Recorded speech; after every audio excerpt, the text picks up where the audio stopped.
Olá, estudantes da 7ª etapa da EJA, sejam bem-vindos.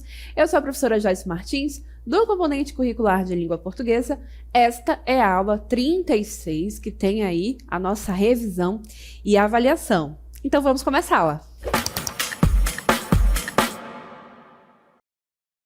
Então, pessoal, nesta aula, nós vamos aí rever algumas questões relacionadas às figuras de linguagem que estudamos ao longo da 4ª unidade, assim como também vamos revisar alguns conceitos relacionados aí aos nossos vícios de linguagem, ok? Então, vamos começar aí revendo o conceito de metáfora. E o que é a metáfora? A metáfora é um exemplo de linguagem figurada, que apresenta uma palavra ou expressão com sentido figurado, correto? Assim, podemos definir a metáfora como uma espécie de comparação, porém, uma comparação implícita, pois não exige conjunção. Na metáfora, então, nós vamos ter aí duas ideias, dois elementos que serão aí aproximados, porque enxergamos ali algum tipo de semelhança, mas essa aproximação vem sem a palavrinha, o conectivo de comparação. Então, não tem ali a palavra como, assim como, que nem, e etc, né? Aí os elementos que nós usamos para fazer comparações. Muito semelhante ao conceito, à ideia de metáfora, temos aí a ideia de comparação, que é uma outra figura de linguagem. E a comparação, assim como a metáfora, faz o processo de aproximação entre dois elementos. Qual é a diferença? É que na comparação a palavra comparativa está presente. Então, a comparação é a figura de linguagem que estabelece uma relação de semelhança entre dois elementos utilizando os conectivos de comparação, né? Então, como, feito, que nem, igual a, e assim entre tantos outros. Então, por exemplo, no texto, será que nós temos metáfora ou comparação? Livre-arbítrio. Todo mundo é toureiro. Cada um escolhe o touro que quiser na vida. O toureiro escolheu o próprio touro. Então, nesse trecho aí, todo mundo é toureiro. Note que nós aproximamos dois elementos. Quais são os elementos? Todo mundo e toureiro, né?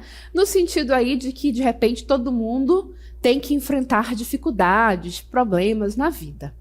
Mas nota que não há aí a palavra comparativa, não há aí o como, o que nem, igual a. Apenas diz, todo mundo é toureiro. Então, nesse caso aí, o que nós temos é uma metáfora, ok? E aí, na próxima cartela, nós temos justamente aí a reescrita. Se isso fosse uma comparação, deveria ser escrito assim: todo mundo combate feito um toureiro. Então, nota aí que eu tenho aí um elemento comparativo, uma palavra comparativa. Ou ainda, todo mundo é como um toureiro. Aí eu poderia dizer, todo mundo se comporta que nem um toureiro. Nota que sempre tem ali a palavrinha comparativa.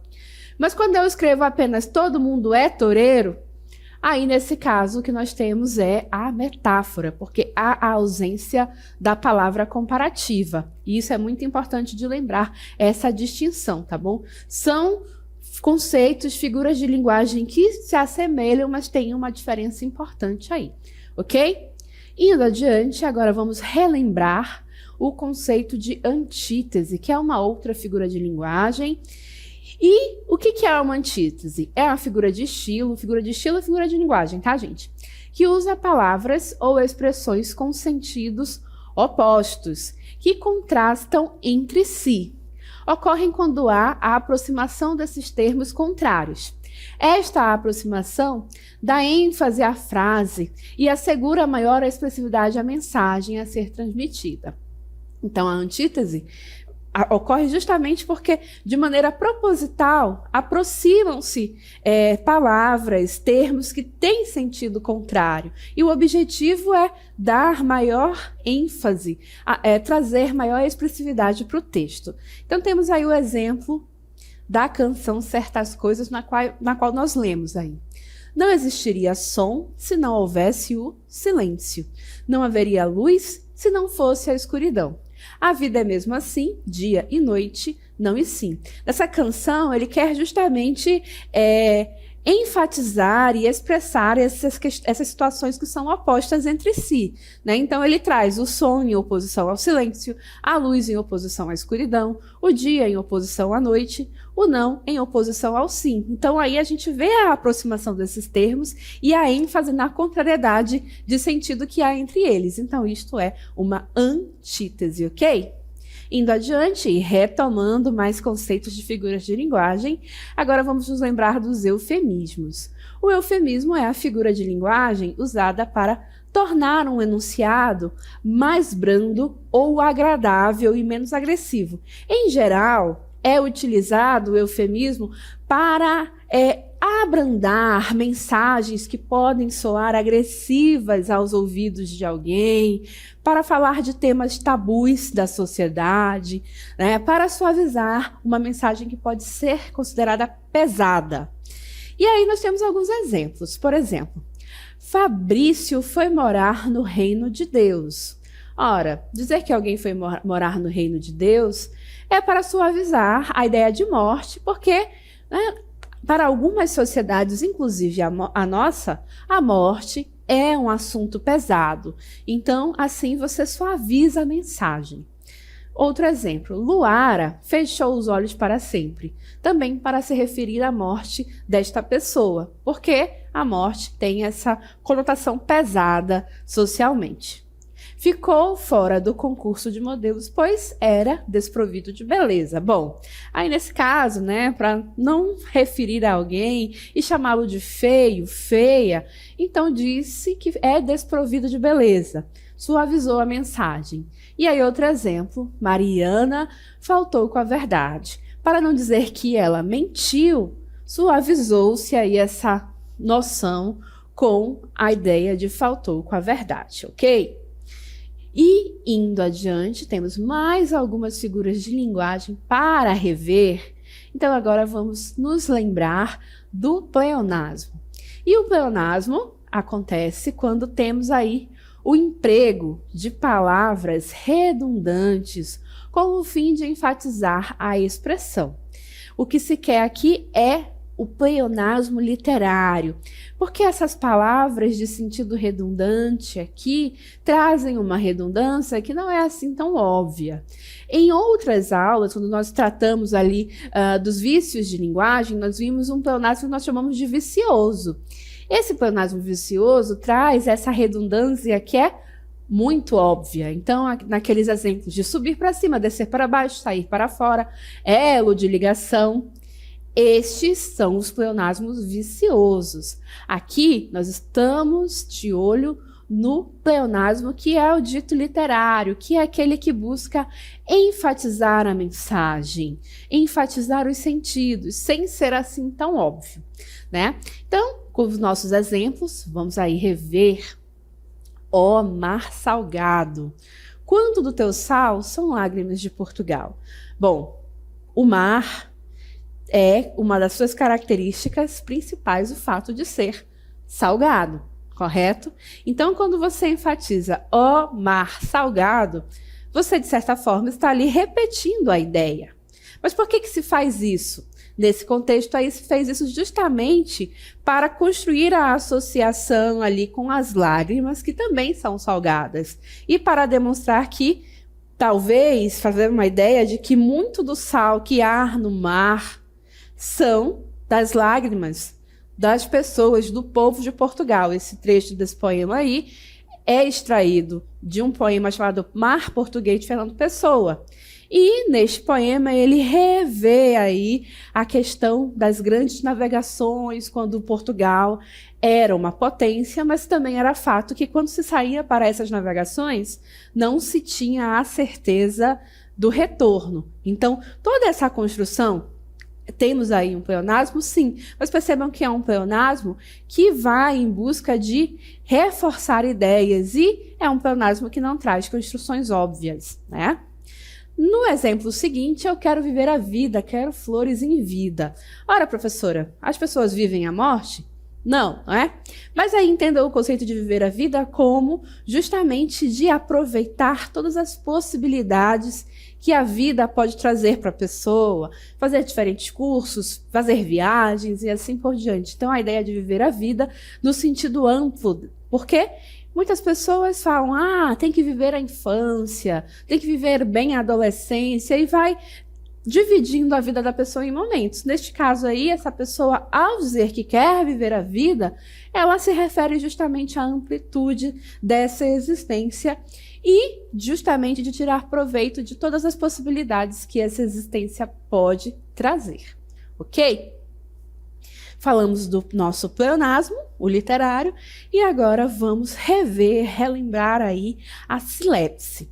E a silepse nos traz aí justamente uma figura de construção em que ocorre a concordância não pelos termos expressos, ou seja, os termos que estão escritos ali no texto, mas sim pelas ideias que são associadas a eles. Assim sendo, a concordância não segue a lógica das regras gramaticais e ocorre o que nós chamamos de concordância ideológica.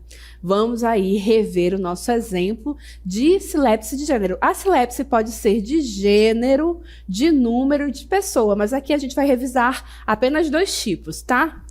Ela será de gênero justamente quando observarmos aí a concordância ideológica relacionada às ideias de masculino e feminino. Ora, nós sabemos que o termo São Paulo, isoladamente, é masculino, correto? Porém, São Paulo é também o nome da principal cidade do nosso país. Então, nessa frase, quando dizemos São Paulo é cheia de surpresas, essa concordância aqui no feminino com a palavra cheia, essa concordância se dá com a ideia que o termo São Paulo traz em si, que é justamente a ideia da cidade. Então, nesse sentido, temos uma silepse de gênero. Mesma situação ocorre, por exemplo, com o nosso segundo exemplo aqui, que temos o meme. Ora, isoladamente, a expressão de Djalma Batista seria um nome masculino, correto? Porém, na cidade de Manaus, Djalma Batista é o nome de uma importantíssima avenida aqui da cidade, não é? Então, é uma ideia muito usada, inclusive em memes, né, para representar aí o atraso de alguém. Alguém diz, estou chegando, estou aqui na Djalma, né? Você sabe que a pessoa vai se atrasar, né? E aí, nota, calma, já estou chegando, estou aqui na Djalma. Ora, este na, no feminino, está concordando com a ideia de avenida que há no termo, na expressão de Djalma Batista relacionada aqui à cidade de Manaus. Então, vejam, justamente a ideia da concordância ideológica, correto? Silepse de gênero. E há também aí a nossa silepse de número, ou seja, singular e plural. Olhem os nossos exemplos. Quanta gente aqui, o que querem? Ora, gente é uma palavra no singular, porém, tem uma ideia contida nela que é de muita gente, de multidão, né? E aí nota que o verbo querem está no plural, justamente porque ele concorda com a ideia de multidão que a palavra gente traz em si. Concordância ideológica, silepse de número. A mesma coisa no segundo exemplo. A multidão era enorme e gritavam pelos seus direitos. A palavra multidão é singular, mas nela está contida a ideia de muitas pessoas, multidão. E assim, o verbo gritavam está concordando com essa ideia de muitas pessoas. Gritavam está no plural, mas concorda com a ideia plural que há na palavra multidão. Então, nós temos aí justamente também um exemplo de silepse de número. Certo, pessoal? E aí, indo adiante, nós ainda temos 2 figuras de linguagem a revisar. Aqui são as que mexem com os sons. Porque ao longo da unidade nós mostramos para vocês que existem figuras que vão mexer aí com a questão da construção da frase, ou com as ideias que as palavras trazem, e há também aquelas que mexem com a sonoridade que as palavras têm. Então, vamos rever aí a assonância e a aliteração. Então, olhem só. Eu tenho assonância quando o que eu tenho é uma repetição de sons vocálicos em sílabas tônicas, tá? Então, tem essa ideia fixa, é uma repetição ali do mesmo som vocálico, na mesma frase, no mesmo verso e assim por diante. A aliteração já vai acontecer quando a repetição é do som de consoante, tá bom? Então, vamos ao nosso exemplo? Olhem aí, nesses exemplos. É loucura do coração, minha foz do Iguaçu, Polo Sul, meu azul, luz do sentimento nu. Olhem quantas vezes eu repito aí o som de U. Exemplo de assonância. Temos aqui o outro exemplo, de uma nuança mansa que não cansa. Então vejam que eu tenho aí uma repetição de U e AN aí constantemente nesse verso. Então, mais uma vez, exemplo de assonância. E aqui, nessa nossa próxima cartela, nós temos agora os exemplos de aliteração, né? Então, nós temos ali, na questão dos ditos populares, o rato roeu a roupa do rei de Roma. Repetição da consoante, do som da consoante R. Quem com ferro fere, com ferro será ferido. A repetição do som da consoante F. Notem que se faz isso para que seja mais fácil decorar essa frase e assim repeti-la e passá-la adiante. É por isso que muito se utiliza as aliterações e as assonâncias também para a questão de ritmo e de sonoridade dos textos. E, para finalizar esse momento de revisão, nós temos os vícios de linguagem. E aí, os vícios de linguagem, eles são tomados a partir do conceito de que são enunciados não intencionais, que não seguem as regras da gramática normativa. Então, eles desrespeitam a gramática normativa e são proferidos sem uma intenção clara de desrespeitar a regra. É porque a pessoa já criou aquele hábito linguístico, então acaba reproduzindo, né? Eles podem ocorrer devido à falta de atenção do enunciador ou devido à falta de conhecimento das regras, né? E aí a gente vai rever alguns desses vícios de linguagem. Temos, por exemplo, o barbarismo, que é o emprego de palavras com desvio de pronúncia, escrita ou significado. Então, por exemplo, quando se diz o problema é meu, aqui o que se está enfatizando é justamente a questão da pronúncia. Tá? Imaginem que essa frase aqui foi apenas pronunciada e não escrita. Então, o problema é meu. Temos aí um barbarismo relacionado à pronúncia da palavra. No nosso outro exemplo, muita gente não gosta de uva passa no arroz. Aqui, passa deveria ser escrita assim, tá, gente? Com 2 S's. Então, neste caso aqui, o barbarismo está relacionado à escrita da palavra, tá? E o bandido foi pego em flagrante. Aqui é a questão do significado. Por quê? Flagrante tem a ver com cheiros. Mas essa é uma palavra que é ali justamente parônima da palavra flagrante, né? Então, aqui deveria ser um L e não um R. Então, temos aí o emprego de uma palavra com problemas aí, desvio relacionado ao significado, correto? Então, também barbarismo. Temos o estrangeirismo, adiante, por favor. E o estrangeirismo é o uso da palavra estrangeira, de uma língua estrangeira, isso quando já existe uma palavra equivalente no português e que serviria perfeitamente para expressar ali a situação. Por exemplo, dizem que George é um gentleman. Gentleman significa cavaleiro, mas ora, eu não tenho a palavra cavalheiro em português, então para que usar a palavra gentleman? Então, estrangeirismo é justamente isso. Mesmo exemplo, aquela música causou um frisson. Ora, a palavra frisson significa ali animação ou excitação intensa. Ora, mas eu já não tenho a palavra animação? Então, para que usaríamos a palavra frisson que vem do francês? Então, vejam, o estrangeirismo se caracteriza quando eu escolho usar uma palavra de língua estrangeira, mesmo tendo uma palavra no português que perfeitamente expõe aquele significado e se adequa àquela situação, ok? E finalizando esta aula, temos ainda o solecismo.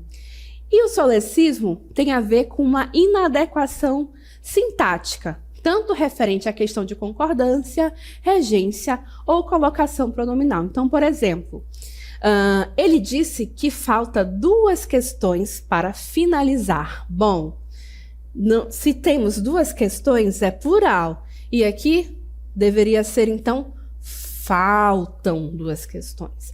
Ah, professora, mas e a concordância ideológica? Isso aí não seria uma silepse? Olha, gente, a silepse, a gente tem que levar em consideração o contexto em que ela aparece, as situações. E se eu estou aqui numa situação de comunicação formal, eu preciso estar atenta a essas questões aqui de vícios de linguagem. E aqui, todo o contexto me leva a entender a ideia de plural. Então, não há aqui silepse, tá? Aqui temos um problema na concordância, né? Ali que deveria estar tudo no plural.